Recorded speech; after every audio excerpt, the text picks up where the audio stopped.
Part number 10। इस question में भी इंटीग्रेट करने से पहले हमने सिंप्लीफिकेशन करनी है, यानी न्यूमरेटर के अंदर जो a minus b whole square का फॉर्मूला दिखाई दे रहा है उसको हमने ओपन कर देना है। तो ये आ जाएगा a का स्क्वायर न्यूमरेटर में प्लस b का स्क्वायर माइनस 2ab। यहाँ पे a is equal to 1 and b is equal to square root of x। Denominator वाला square root x as it is लिखेंगे, साथ dx। अब जो है आप जानते हैं कि 1 का स्क्वायर 1 ही होगा, बाकी ये इसके साथ कैंसिल होके x आ जाएगा, माइनस 2 वन जार 2 times square root of x। और फिर हम इसको जो है आगे नेक्स्ट स्टेप में अभी स्प्लिट कर देंगे। ये प्रॉपर्टी याद रखिएगा, बिकॉज वी नो दैट अगर आपके पास ये सिचुएशन बन रही हो a plus b plus c whole divided by 2 या 2 हो या वट एवर जो भी नंबर हो, यहाँ पे मैं d लिख देता हूँ एग्जाम्पल के लिए। तो इनको जो है यहाँ से ब्रेक करते हैं जब, तो स्प्लिट करते हैं, तो तीनों को अलग अलग डी पे डिवाइड करते हैं, a divided by d, b divided by d plus c divided by d. तो ये same is the case here. ये आ जाएगा आपके पास 1 divided by square root of x plus x divided by square root of x minus 2 square root x divided by square root of x multiplied by dx। इसके बाद यहां से आप देखें जरा x, ये जो सेकंड टर्म है इसको जरा रफ वर्क में मैं थोड़ा एक्सप्लेन करूंगा। आप देखें कि x को हम लिख सकते हैं ना, x is equal to square root of x का होल स्क्वायर, ठीक है। फिर आप नेक्स्ट स्टेप में इसको लिख सकते हैं square root of x multiplied by square root x, क्योंकि ये स्क्वायर था। अब x के नीचे स्क्वायर रूट x है तो डिवाइड कर दें आप स्क्वायर रूट x पे, तो ये कैंसिल हो जाएगा। इसका आंसर आ गया ये, यानी पता चला x over square root of x is equal to square root of x। तो यहां मैं लिख देता हूँ स्क्वायर रूट ऑफ x, बाकी ये दोनों कैंसिल होके माइनस 2 बन जाएगा। अब हम इंटीग्रेशन साइन को अलग अलग कर देते हैं, क्योंकि ये प्रॉपर्टी एक याद रखिएगा, अगर आपके पास हो f प्लस g, 2 फंक्शंस हो या 3 फंक्शंस हो, तो इंटीग्रेशन साइन को सबके साथ अलग अलग लिखा जा सकता है, 2 हो या 2 से ज्यादा हो, 3 हो, 4 हो, 5 हो। अब इंटीग्रेशन साइन को हम सबके साथ अलग अलग लिख देंगे। स्क्वायर रूट ऑफ x साथ आ जाएगा dx, इसी तरह square root of x dx minus 2 times constant को जो है इंटीग्रेशन के आउटसाइड लिखा जाता है। अब देखिए स्क्वायर रूट ऑफ x का मतलब होता है x पावर 1/2। तो ये जो पावर x की इस जगह पे होगी 1/2, ये न्यूमरेटर में जाके क्या हो जाएगी माइनस 1/2। इसी तरह यहाँ पे आप लिख सकते हैं x की पावर 1/2, और इसकी इंटीग्रेशन क्या होगी, जब भी अंदर 1 होता है तो उसकी इंटीग्रेशन इस वेरिएबल x के इक्वल आती है, प्लस कांस्टेंट ऑफ इंटीग्रेशन। यहाँ पे हम पावर रूल लगा देते हैं। पावर रूल जरा मैं एक्सप्लेन कर दूं होता क्या है। देखिए अगर आपके पास किसी फंक्शन की पावर गिवन हो और फंक्शन क्या विदाउट पावर जो बेसिक फंक्शन है जो बेस के अंदर मौजूद है, यानी f ऑफ x, उसका डेरिवेटिव साथ में अवेलेबल हो, तो ऐसे फंक्शन को with respect to x integrate करने के लिए आप फंक्शन की गिवन पावर n में 1 ऐड करते हो और n प्लस 1 पे डिवाइड कर देते हो, प्लस कांस्टेंट ऑफ इंटीग्रेशन। तो आपके इस फर्स्ट इंटीग्रल में f of x is equal to x, n is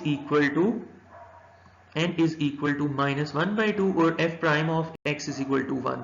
तो according to power rule function की इस पावर में 1 ऐड हो जाएगा, minus 1/2 plus 1 divided by minus 1/2 plus 1।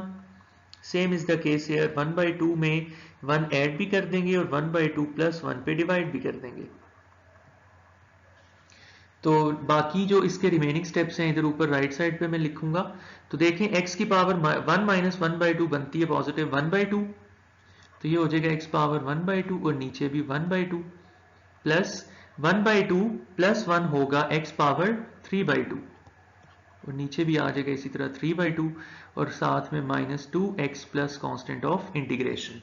ये मैं एक्सप्लेन कर दूं कि 3/2 कैसे आता है। देखें 1/2 प्लस 1, डिनोमिनेटर आपने सेम करना है, इस 1 के नीचे 2 नहीं है, तो 2 बनाने के लिए खुद से आप मल्टीप्लाई और डिवाइड कर दो 2 पे। तो जब इन दोनों फ्रैक्शंस का डिनोमिनेटर सेम हो जाएगा तो न्यूमरेटर्स को डायरेक्टली ऐड करते हो, फिर आप 1 प्लस 2 इक्वल्स 3, तो ये बना 3/2। आगे ये प्रॉपर्टी, अगर आपके पास कहीं ये सिचुएशन बन रही हो a over b divided by c, तो इसको लिखते हैं c multiplied by a over b। तो ये आपके पास आ जाएगा 2 times x power 1/2 plus 2/3 multiplied by x power 3/2, साथ में minus 2x plus c। This will be the final answer. Question number 1 part number 11। इसके भी काफी सारे तरीके हैं, तो आप देखें जरा। हम यहाँ एलसीएम को स्प्लिट कर देते हैं, ब्रेक कर देते हैं यहाँ से। तो सबसे पहले हम e पावर 2x को डिवाइड करवा देते हैं e पावर x पे, plus second term e power x को डिवाइड करवा देते हैं e पावर x पे। यहाँ पे जो प्रॉपर्टी यूज की वो यहाँ रीजनिंग के सेक्शन में मैं इस जगह बता देता हूँ आपको। अगर आप जानते हैं कहीं पे a plus B divided by C हो तो it can be written as a divided by C plus b divided by C. अब आप जरा देखें कि ये e की पावर जो आपके पास x है, ये न्यूमरेटर में जाके क्या हो जाएगी, e की पावर माइनस x, प्लस ये दोनों कैंसिल होके 1 देंगे। अब आप जानते हैं सेम बेसिस हो, प्रोडक्ट का साइन हो दरमियान में, तो सेम बेसिस के केस में पावर्स को ऐड किया जाता है। तो ये 2x माइनस x हो जाएगी प्लस 1 इंटू डी एक्स। आप देख रहे हैं कि इंटीग्रेशन से पहले हमें सिंप्लीफिकेशन करना पड़ रही है। तो 2x minus x equals simple x dx। अब सिंप्लीफिकेशन कंप्लीट हो चुकी, तो अब हम इस प्रॉपर्टी के मुताबिक जो पहले भी मैंने बताई थी कि अगर दो फंक्शंस प्लस या माइनस हो रहे हो with respect to x, integrate करने के लिए इंटीग्रेशन का साइन दोनों के साथ अलग अलग लिखा जाएगा dx। तो ये e पावर x के साथ भी आ जाएगा dx, और फिर इंटीग्रेशन का साइन 1 dx के साथ भी आ जाएगा। अब देखें e की जो है इंटीग्रेशन कैसे होती है। आप देखें जरा, अगर आपके पास इंटीग्रेशन के किसी क्वेश्चन में e पावर ax इन्वॉल्व हो जाए, ठीक है, तो इसकी इंटीग्रेशन कैसे होगी। आपने देखना है कि अगर e पावर ax का इसकी e की पावर का जो डेरिवेटिव है, जो इस केस में a बन रहा है, अगर एक्सपोनेंशियल फंक्शन की पावर का डेरिवेटिव पीछे अवेलेबल हो तो ऐसे फंक्शन को इंटीग्रेट करने के लिए आप उसी फंक्शन को एज इट इज लिख देते हो, ये e पावर ax के इक्वल आ जाता है। ठीक है, इसको अलहदा से जो रूल्स ऑफ इंटीग्रेशन है उसमें मैंने डिटेल में एक्सप्लेन किया है, यहाँ जस्ट मैं आपको बेसिक आइडिया बता रहा हूँ। तो e पावर x a यहाँ पे 1 है, तो ये it self e power x के इक्वल आ जाएगा। और 1 की इंटीग्रेशन क्या होती है, जो वेरिएबल यहाँ पे होता है वो इक्वल होता है 1 की इंटीग्रेशन के, प्लस कॉन्स्टेंट ऑफ इंटीग्रेशन। ये क्वेश्चन इंपॉर्टेंट है फॉर MCQs एज वेल।